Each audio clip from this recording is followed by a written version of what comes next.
All right, Proverbs 9, let's call this one wisdom. 2 women, 1 seat.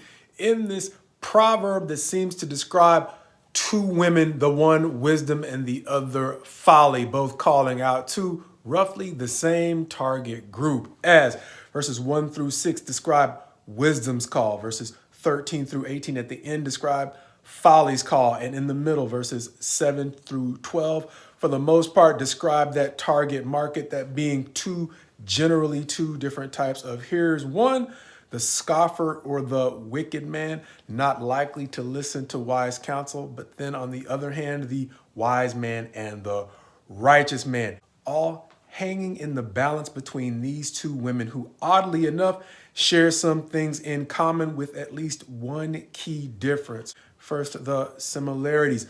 Both are going to call from the highest places. Wisdom is going to send her women out for a key reason that, God willing, we will get to.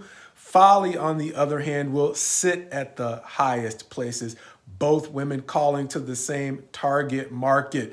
Whoever is simple and him who lacks sense. The distinction, though. Wisdom seems to send her women out because she seems to be industrious in comparison to folly, beginning in verse 1.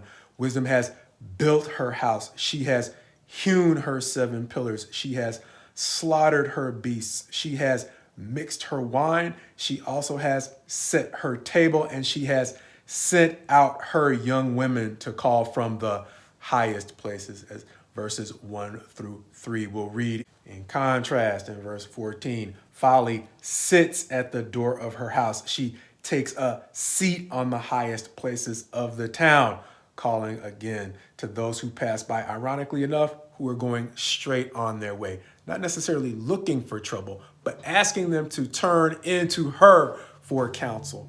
Understanding that another key distinction between the call of wisdom and the call of folly may be the fact that folly seems to be calling the simple to work smarter, not harder. Understanding that to the degree we are actually working smarter, that might actually be wise. But her working smarter doesn't seem to be working smarter as much as it seems to be working less. Spun more favorably into the phrase working smarter, as it's going to describe her appeal in verse 17. Stolen water is sweet, and bread eaten in secret is pleasant. Understanding that she seems to be doing more recruiting than anything else. Understanding that in contrast to wisdom, she's sitting, just trying to, once again, use smooth words akin to what we've seen from the adulteress in previous chapters and the wicked. Her behavior and her sales pitch giving us an indication of what she actually means when she says working smarter.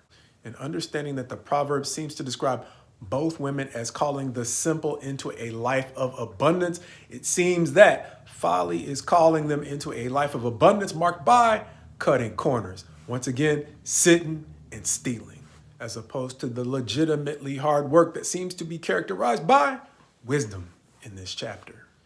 And while folly's work smarter approach may seem more clever on the front end, the indication of what's really going on with her over time may be in verse 13, which reads, the woman folly is loud, she is seductive, and knows nothing. Understanding I may be making too much of that verse, but one thing I have seen in life is the way in which those who cut corners basically cheat themselves out of developing their own talents over time. And I use the illustration sometimes of going overseas. And one of the things I actually envied about some of the kids I would see overseas is how tough their feet were.